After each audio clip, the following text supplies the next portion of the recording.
Hello everyone, welcome to Guruvani agriculture institute. Guruvani institute के agriculture Sarathi 1.0 batch third semester में आपका स्वागत है।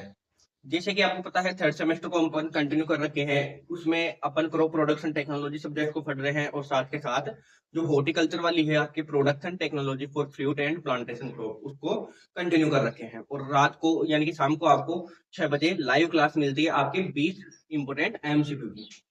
तो सबसे पहले अपन बात कर लेते हैं बेच कौन सा है आपका। तो बेच हो जाएगा भाई सारथी बेच 1.0, और ये आपकी थर्ड सेमेस्टर से संबंधित है। किससे संबंधित है? थर्ड सेमेस्टर से। ठीक है सर। सब्जेक्ट आपकी कौन सी हो जाएगी? सब्जेक्ट हो जाएगी भाई क्रॉप प्रोडक्शन टेक्नोलॉजी। कौन सी? Crop production technology. ठीक है। कोड की बात करूं मैं तो हो जाएगा एग्रोन 211। एग्रोन 211 इस सब्जेक्ट की अपन बात करने वाले हैं। इसमें अपना नेक्स्ट जो टॉपिक था रागी, कल की फसल के अंदर अपन ने फिंगर मिलेट यानी कि रागी के बारे में पढ़ा था, और आज अपना टॉपिक चल जाएगा इसमें अरहर। सिलेबस का वीडियो सबसे पहले आपको देखना है। सिलेबस के वीडियो के बाद में ही आपको अरहर के, रागी के, बाजरा के, जवार के, मक्का के, धान के, इनके वीडियो पहले पहले अपलोड हो चुके हैं, उनको आपको सबसे पहले देखना है। नेक्स्ट है आज अरहर। अरहर को अपन इंग्लिश में बोलते हैं भाई पीजन पी। क्या बोलते हैं साथियों? पीजन पी बोलते हैं।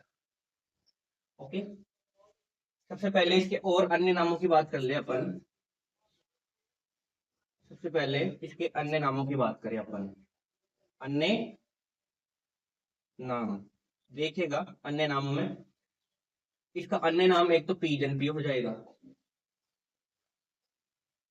Pigeon pea. और इसको बोलते हैं अपन रेड ग्राम। इसको बोलते हैं, क्या बोलते हैं? रेड ग्राम भी इसे बोलते हैं। और बात करें तो इसको अपन बोलते हैं भाई तुर बोलते हैं। इसको क्या बोलते हैं? तुर बोलते हैं। ठीक है, क्लियर। सबसे पहले इसके बोटेनिकल नेम की बात करें। अब मैं शॉर्ट में चलूंगा आपको लिखाते हुए, पूरा नाम नहीं लिखूंगा, वानस्पतिक नाम ऐसे नहीं लिखूंगा, शॉर्ट में लिखूंगा। ठीक है। बोटेनिकल नेम बात करें तो क्या हो जाएगा? केजानस, केजान, केजानस, केजान, ये आपके बोटेनिकल नेम हो जाएगा। अब आप मेरे को ये चीज बताओ कि बोटेनिकल नेम जब लिखते हैं तो क्या करते हैं अपन? नीचे अंडरलाइन जरूर से करते हैं। इसकी फैमिली की बात करें, फैमिली या परिवार या कुल, तो कौन सी फैमिली से है अरहर? अरहर एक दलहनी फसल है, और दलहनी किस में आती है? लेग्यूमिनेसी या फेबेसी में। लेग्यूमिनेसी या फेबेसी, लेग्यूमिनेसी या फेबेसी, लेग्यूमिनेसी या फेबेसी। ठीक है।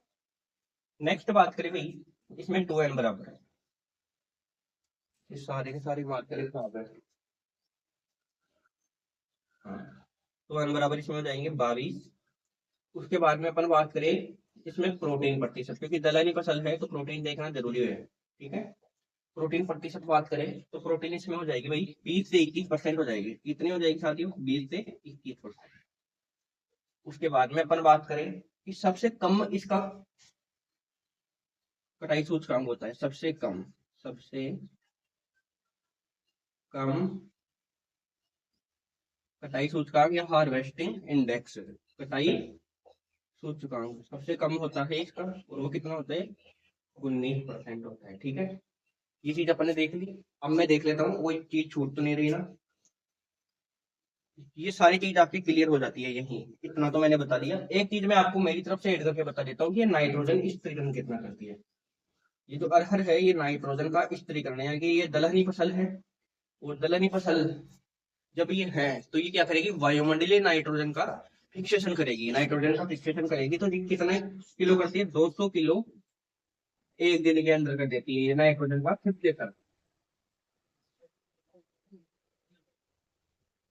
ओके, बिल्कुल बिल्कुल बिल्कुल। हाँ, सेमेस्टर स्टार्ट हो चुका है भाई, सेमेस्टर स्टार्ट हो चुका है। नाइट्रोजन का स्त्रीकरण ये 200 किलो एक दिन के अंदर करती है। अब बात करते हैं अपन जलवायु कीट के। ये तो थी आपकी बेसिक बातें, ये तो आपको शुरू शुरू के अंदर लिखना है, ठीक है। अब बात करते हैं अपन यहाँ पे जलवायु की। जलवायु में आपको ध्यान रखना है भाई, इसके लिए जलवायु सेम वही हो जाएगी, शुष्क और नम। कौन सी हो जाएगी? शुष्क और हल्की सी नम।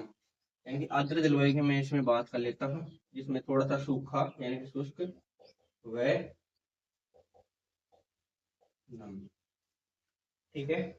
इतना ही ध्यान रखना है। टेम्परेचर के बारे में आपको ध्यान नहीं रखना, ज्यादा नहीं लिखना है इसके अंदर। इसके बारे में या तो पूछेगा नहीं, अगर पूछेगा तो छोटे क्वेश्चन आएंगे, है ना, प्रोटीन वगैरह के लिए। ज्यादा बड़ा क्वेश्चन नहीं आएगा अरहर के बारे में।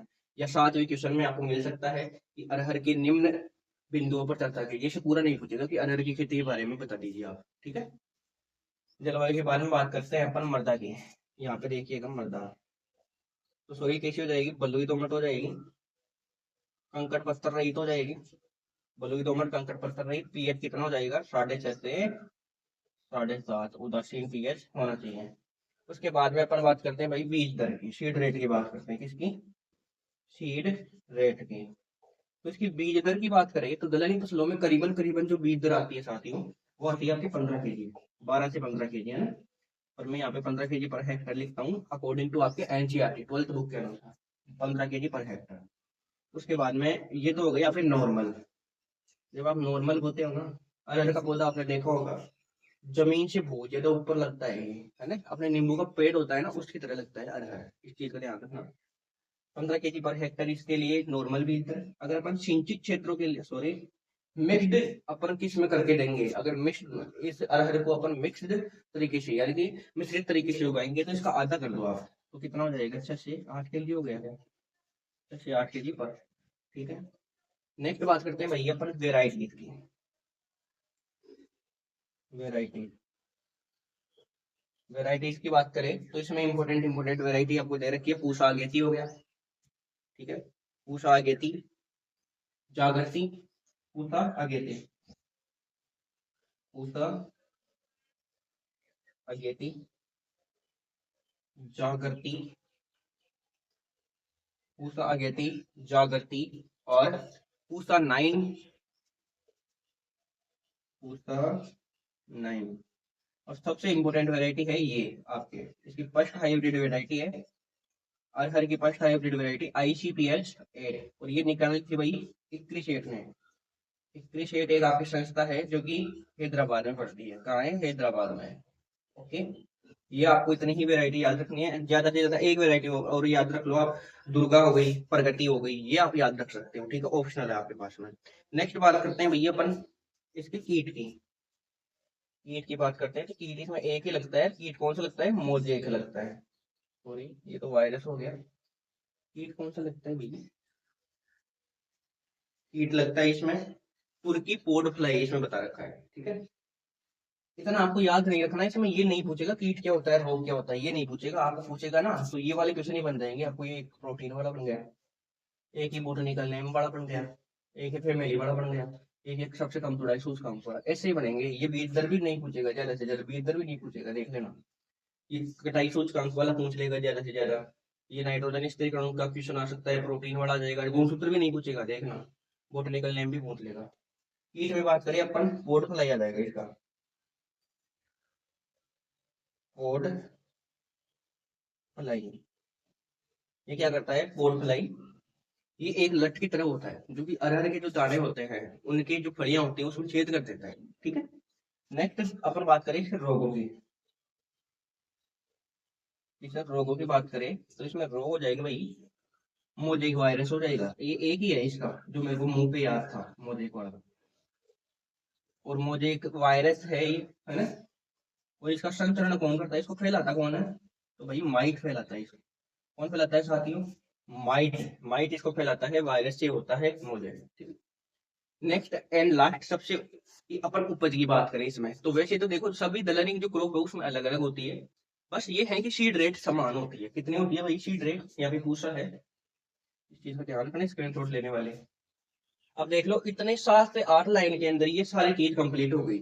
आपको एग्जाम के अंदर ऐसे नहीं लिख के आना कि भाई सर ने लिखाया है, छोटे छोटे अक्षरों के अंदर लिखा दिया, अपन भी वहां पे भी ऐसे लिख के आ जाए। आपको लिखना है अरहर का वानस्पतिक नाम, अगर पूछ भी ले तो ये केजानस केजान। अरहर की फैमिली, दूसरी लाइन में लिखना है अरहर की फैमिली लेग्यूमिनेशिया फेबेसी। उसके बाद में अरहर में गुणसूत्र संख्या 2n बराबर 22 लिख दो। 13 पेज पर गए। अरहर के अन्य नाम, 4 पेज की हो गई। ये प्रोटीन 5 पेज का हो गया, सॉरी 5 की लाइन थी। और सबसे कम कर रहा है ये 28 सूचकांक 6 नंबर का हो गया। ऐसे करके आप पूरा पेज भर सकते हो, ठीक है। और वहां पे शॉर्ट के अंदर लिख के आओगे तो आपको नंबर भी शॉर्ट ही मिलेंगे। मैं यहाँ पे पढ़ाता हूँ शॉर्ट के अंदर रहा हूँ, क्योंकि इतनी फिर मैं लिखने यहाँ पे लग जाऊंगा तो फिर समझाऊंगा क्या, इसलिए आपको एक्स्ट्रा लिख के आना है इनको। ऐसे नहीं कि ICPH 8 फिर वहां पे लगा दो। यह किस्म इक्री शेट हैदराबाद के द्वारा निकाली गई, इसमें आपकी डेडलाइन बढ़ जाएगी रहेगा, ठीक है।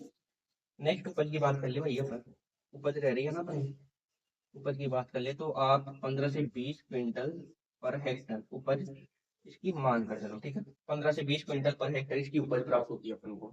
ये था अरहर के बारे में। दोबारा देखिएगा, अरहर का बोटनिकल नाम केजास केजान। उसके बाद में फैमिली की बात करें फेबेसी। गुणसूत्र संख्या की बात करें तो 2n बराबर 22। उसके बारे में बात करें कि भाई इसमें प्रोटीन कितनी परसेंट होती है, तो सर 20 से लेके 21% इसमें प्रोटीन पाई जाती है। सबसे कम इसका कटाई सूचकांक होता है 19% होता है, ठीक है। नेक्स्ट बात करें कि भाई इस नाइट्रोजन का स्त्रीकरण ये कितना करती है, तो 200 केजी पर दिन, प्रतिदिन ये 200 केजी करती है। यार प्रतिदिन नहीं आना चाहिए, प्रतिदिन नहीं आएगा 200 केजी नाइट्रोजन स्त्रीकरण, याद रखना प्रतिदिन नहीं आएगा, ठीक है। जलवायु आर्द्र, जिसमें शुष्क और नम आपने बताया, यानी कि अपने राजस्थान के अंदर भी अच्छे से होती है। राजस्थान के जयपुर वाले इलाके हो गए, दौसा वाले इलाके हो गए, है ना, उनके अंदर अच्छे से हो जाती है ये। एक और आपको बता दूं, फीड रेट की बात करें तो सर सब में समान होगी 15 केजी पर हेक्टर। अगर किसी को मिक्स रूप में अपन लगाएंगे तो इसकी आधी हो जाएगी 6 से 8 केजी। नेक्स्ट वेराइटीज की बात की, पूषा अगेती, जागृति, पूषा 9, प्रगति, दुर्गा और ICPH 8, राइट। नेक्स्ट की इसकी बात कर ली, रोग की बात कर ली, ये इतनी इंपोर्टेंट है नहीं। और उपज 15 से 20 क्विंटल पर हेक्टर। तो ये अपने अरहर का जो पॉइंट है या अरहर का जो चैप्टर है या टॉपिक है वो कंप्लीट होता है। अब नेक्स्ट वीडियो के अंदर अपन मिलेंगे हॉर्टिकल्चर की दुनिया के साथ में, ठीक है। तब तक के लिए आप चैनल पर बने रहे। चैनल को अभी तक सब्सक्राइब नहीं कर रखे तो चैनल को जल्दी से सब्सक्राइब करें और अपने सभी दोस्तों को बता दीजिए कि जो आपके BSc एग्रीकल्चर का 3rd सेमेस्टर का बैच है वो फ्री ऑफ कॉस्ट आपको यूट्यूब पर अवेलेबल हो रहा है और रेगुलर क्लास आ रही है, ठीक है। मिलते हैं हॉर्टिकल्चर की दुनिया के साथ में, तब तक के लिए जय जवान जय किसान।